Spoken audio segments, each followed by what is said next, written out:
नमस्कार दोस्तों, मैं ऋषभ गौतम स्वागत करता हूं एपिसोड नंबर 2 में। आज हमारे साथ मौजूद हैं लव सर, यानी कि अभिषेक सर। अभिषेक सर को हम सब ऑफिस में लव सर कहते हैं, क्योंकि इनके हाथ से निकले हुए स्टूडेंट को सक्सेस मिलने से स्वयं भगवान भी नहीं रोक सकते, ऐसा हमारे स्टूडेंट्स कहते हैं। नमस्कार सर। नमस्कार, कैसे? मैं बहुत बढ़िया हूँ। बहुत बहुत धन्यवाद आपका कि आपने आज समय निकाला और कुछ सवाल भी निकाले हैं, राइट? तो दोस्तों, आज के एपिसोड में कुछ सवाल हैं, जो सवाल आप ही के हैं, जो आप पूछते हैं कमेंट में, जो स्टूडेंट्स हैं, जो बात करते हैं। तो आज लव सर मुझे वो सवाल पूछेंगे और मैं कोशिश करूंगा कि इस वीडियो के माध्यम से आपके डाउट्स क्लियर कर पाऊं और ज़िंदगी खूबसूरत बना पाऊं। चलिए शुरू करते हैं आज का वीडियो। पहला सवाल है सर एक स्टूडेंट का, जिनका नाम है रिया ठाकुर जी।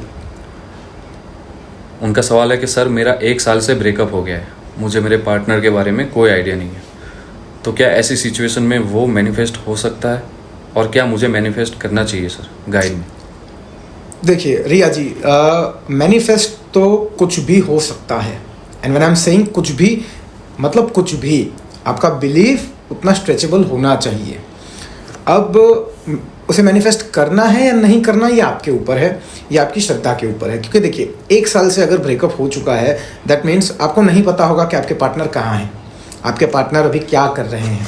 हो सकता है कि आप ऐसे सवाल भी सोचते हो, ऐसी बातें भी सोचते हो कि शायद वो कहीं और किसी के साथ तो नहीं, किसी के साथ रिलेशनशिप में तो नहीं। और सर कैसे करना चाहिए उन्हें?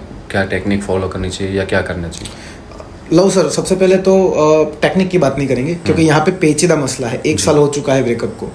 अब ब्रेकअप होने के बाद एक बात बताना चाहूँगा आपको। जब आपका ब्रेकअप होता है किसी के साथ, किसी भी व्यक्ति के साथ, आपको जब आप उसे याद करेंगे ना जी, तो आखिरी झगड़ा याद आएगा, आखिरी इंटीमेसी याद आएगी, बिल्कुल आखिरी शायद आपने गले लगाया होगा या किसी भी प्रकार का जो फिजिकल कांटेक्ट होगा वो याद आएगा। कोई भी व्यक्ति को वो फर्स्ट वाली फीलिंग याद नहीं आती कि पहली बार मैंने जब उसका हाथ पकड़ा था, पहली बार मैंने उसे प्रपोज किया था, पहली बार मैंने उसे गले से लगा लिया था, उसे गिफ्ट दिए थे। ये सब चीज़ें याद नहीं आती।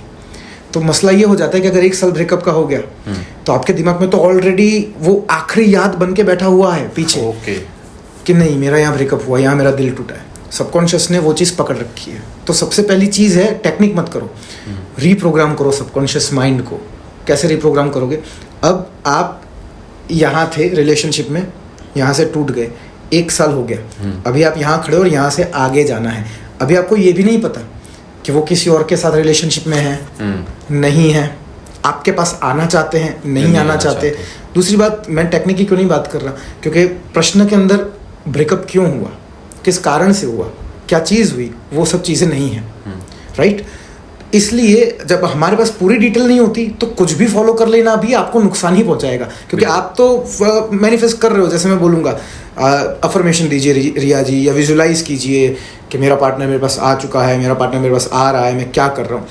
आपके भीतर बैठा हुआ सबकॉन्शियस भैया तो यही बोलेगा ना, तुम्हें नहीं लगता कि 1 साल हो गया है तो तुमसे ज़्यादा लोग मिल गए होंगे? तुम्हें नहीं लगता 1 साल? दूसरी चीज़ है सर के, सॉरी आपको रोकना चाहूँगा, कि मान लीजिए कि वो किसी और रिलेशनशिप में आ गए हो जी, और इन्होंने बिना जाने समझे इन्होंने शुरू कर दिया उन्हें फॉलो करना है या अट्रैक्ट करना, तो ये बिना मतलब के डेस्परेट हो जाएंगे। जी एब्सोल्युटली। और ये आपका बिलीफ ही उठा देगा, लॉ ऑफ अट्रैक्शन नाम की चीज़ से बिलीफ ही उठा देगा।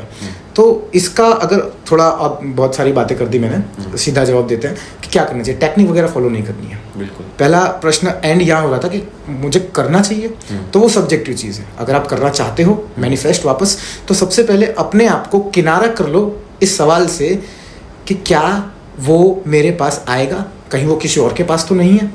अब ये कैसे किया जाएगा? बोलना तो बहुत सरल है, मैंने बोल दिया, बहुत सरल चीज़ है। नहीं, जब आप किसी से प्रेम करते हो तो उसकी हर चीज़ आपको इफेक्ट करती है। ब्रेकअप होने के बाद तो जो यादें बन के वो आती है ना, तो बहुत परेशानी कर देती है। तो आपको करना क्या है? आपको उन यादों को संजोट के रखना है जिस कारण से फर्स्ट प्लेस पे आप रिलेशनशिप में आए थे। वाई यू वर टुगेदर, क्यों आए थे। बस आप अगर इस चीज़ को पकड़ के इसके ऊपर केवल सुबह मेडिटेशन करो, वो भी कृतज्ञता के, ग्रेटिट्यूड मेडिटेशन, यानी कि आप ऑलरेडी एक नीड में हो, आपको आपका पार्टनर वापस चाहिए, राइट? अभी हमें वो नहीं देना जी। उसे, सबकॉन्शियस माइंड को वो नहीं देना। तो सुबह सुबह में टेक्निकें छोड़ दो, 15 दिन, 20 दिन, 21 दिन अपने सबकॉन्शियस माइंड की रिप्रोग्रामिंग के लिए आप केवल ग्रेटिट्यूड प्रैक्टिस करो सुबह में उठ के। यानी कि उन चीज़ों के लिए थैंक यू बोलो जो चीज़ें आपके पास है। अपने पार्टनर के बारे में बिल्कुल मत सोचो। अब इतना करने के बाद और सर एक बिलीव लेके चल सकते हैं कि अगर रिया जी अभी भी उसी पेज पे है जी, और शायद यूनिवर्स की मर्जी हो। जी एब्सोल्युटली, मैं वही कह रहा हूँ। देखो, जैसे ये सवाल तो 3 लाइन में ख़त्म हो जाता है, लेकिन इसके ऊपर मैं कम से कम 3000 शब्दों के एक पेज लिख सकता हूँ। क्यों? जैसे आपने कहा कि यूनिवर्स भी तो हो सकता है कि आप सेम पेज पे हो सकता है आपकी स्टोरी कहीं और जाके एंड करेगी। लेकिन बड़े भैया, आपको इतना समझने के लिए, जैसे मैं कहता हूँ वीडियो में कि भूखे इंसान से धर्म नहीं करवाया जा सकता। जब तक 20-21 दिन जो क्षुधा है, भूख है, वेदना है कि मुझे वापस चाहिए, जब तक वो शांत नहीं होगी, वो अग्नि शांत नहीं होगी, तब तक कोई भी विचार आप कर नहीं पाएंगे, ना एक्सेप्ट कर पाएंगे, ना अडॉप्ट कर पाएंगे। ये कितना प्यारा विचार है। बिल्कुल। क्या हो सकता है कि 1 साल में यूनिवर्स चाहते हैं या ये इच्छा है? Absolutely, there are an number of possibilities. लेकिन उस पॉसिबिलिटी में जाने के लिए आपको आपके दिमाग को ऐसा करना पड़ेगा जी। मैं वहीं से कंटिन्यू करता हूँ जहाँ मैंने छोड़ा था कि आप ग्रेटिट्यूड करें, एटलीस्ट 21 दिन करें। अगर आपको 15-20 दिन नहीं समझ में आ रहा, 21 दिन ग्रेटिट्यूड करो।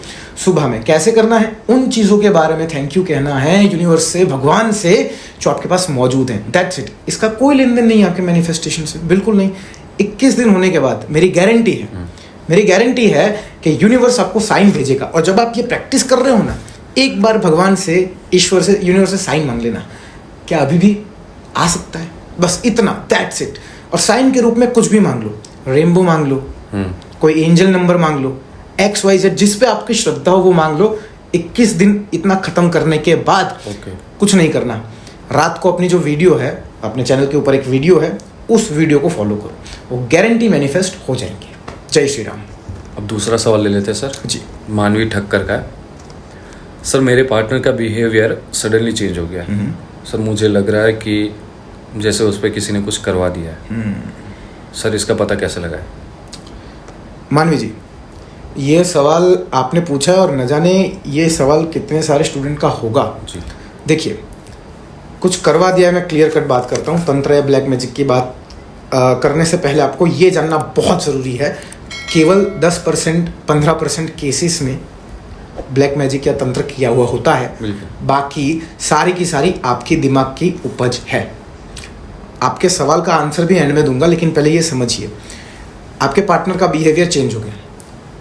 हो सकता है कि शायद आपके पार्टनर की रुचि आप में नहीं रही, अब इतना इंटरेस्ट नहीं रहा। हो सकता है कुछ चीज़ें हैं दोनों की तरफ से चल रही हैं। हो सकता है कोई तीसरा पर्सन दिक्कत कर रहा है, कान भर रहा है। तो मेरा कहना ये है कि आप अपने हिसाब से, अपने दिमाग से, अपनी क्षमता से सारे रास्ते देख लो, सारे कॉर्नर्स को बराबर देख लो, ध्यान से देख लो कि नहीं, ये सब चीज़ें, मतलब सारी चीज़ें हमारी ठीक है रिलेशनशिप में। अब फिर भी मुझे लग रहा है कि नहीं, कुछ ना कुछ करवाया गया है। अगर आप इस कंक्लूजन पे आते हो सब कुछ चेक करने के बाद, तो एक बहुत ही सरल चीज़ बताता हूँ। चेक छोड़ो, चेक वेक करना छोड़ो। बजरंग बाण का पाठ आप शनिवार को हनुमान जी के मंदिर में जाइए, करिए। वहाँ से एक धागा ले लीजिए, कलाया ले लीजिए। वो कलाया, बजरंग बाण पढ़िए और कलाया हाथ में पकड़िए और जाके अपने पार्टनर को बांध दीजिए। जिस भी माई के लाल ने जो भी कराया होगा, सबका सब धरा का धरा रह जाएगा 2 ही क्षण में।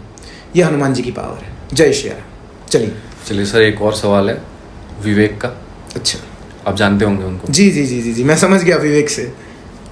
उनका सर सवाल ऐसा है कि सर मुझे रोज़ अपने पार्टनर के बारे में सपने आते हैं कि वो किसी और के साथ इंटीमेट हो रही है।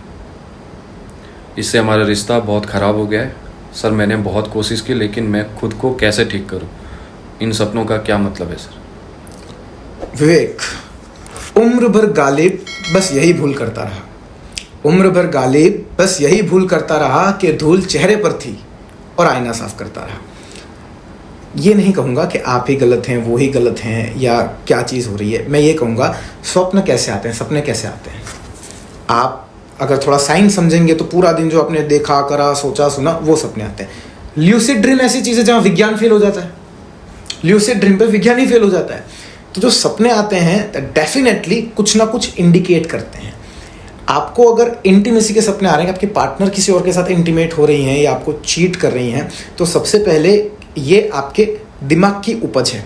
सपने आपको कुछ और बताना चाहते हैं, सपने ये नहीं कह रहे कि हाँ ये चीज़ हो रही है, वो जाके ऐसा ही कर रही हैं। तो इसलिए विवेक, ये प्रश्न के लिए आंसर करने के लिए मुझे और डिटेल्स की बहुत ज़रूरत है। प्लीज़ कमेंट करिएगा, थोड़ी डिटेल अगर मुझे पता चले, या लव सर या आरव सर को आप बताइए, मैं साझा करूंगा आपसे क्या करना चाहिए। लेकिन तुरंत उपचार के लिए सबसे बेस्ट चीज़ मैं आपको बताता हूँ, नाम जप शुरू कर दीजिए। यानी कि आप जिसमें भी आपकी श्रद्धा हो, जिस पे भी आप बिलीव करते हो, उस ईश्वर का नाम लीजिए। जैसे कि एग्जाम्पल राम। तो बस जब भी आप फ्री बैठे हो, जब भी आप कॉन्शियस हो, नाम जपते रहिए। जब भी ये थॉट आ रहे हैं, नाम जपते रहिए। ऑटोमेटिक सारी चीज़ें सुधर जाएंगी, सारी चीज़ें ठीक हो जाएंगी, क्योंकि आप जिसका नाम जपते हो वो साक्षात आप में आके वास करते हैं। इसलिए मैंने राम भगवान का नाम लिया कि राम राम राम। जैसा उनका चरित्र है वैसा चरित्र आप में आएगा, वैसे विचार आप में आएंगे और ज़िंदगी बहुत हद तक खूबसूरत बन जाएगी। यानी जो आपके इष्ट हैं जी, कहीं ना कहीं आपका कैरेक्टर या आप उनसे रिलेटेड होते हैं। एग्जैक्टली आप जो भी आपके इष्ट हैं जी, आप एग्जैक्टली उन्हीं की तरह ढल जाओ, क्योंकि इष्ट आप में ही आके निवास करते हैं। वो देवी देवता आपके अंदर ही आके निवास करते हैं। जी। चलिए सर, एक और सवाल है जी।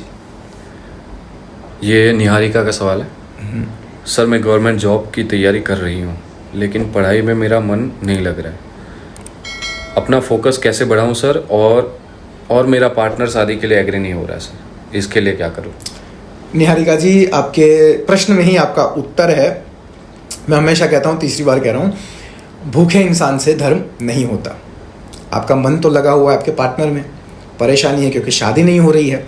अब दो नाव में सवारी नहीं की जा सकती है, आपको मक्कम होना पड़ेगा। आपको सोचना पड़ेगा पहली प्रायोरिटी में किसे दूं। ऐसा नहीं है कि दो चीज़ें मैनिफेस्ट नहीं होती, बहुत सारी चीज़ें हो जाती है मैनिफेस्ट, पर आज के ज़माने में, आज के युग में ये थोड़ा सा कठिन है, क्योंकि हमारे पास अट्रैक्शन इतना है, इतना सा अट्रैक्शन है। अब इसको हम पूरे 30 दिन श्रद्धा के साथ, शिद्दत के साथ किसी एक गोल के पीछे न्यौछावर करते हैं, लगाते हैं। जी। मन में चल रहा है कि पार्टनर की शादी कहीं और हो जाएगी। गवर्नमेंट एग्जाम आपकी तरह कितने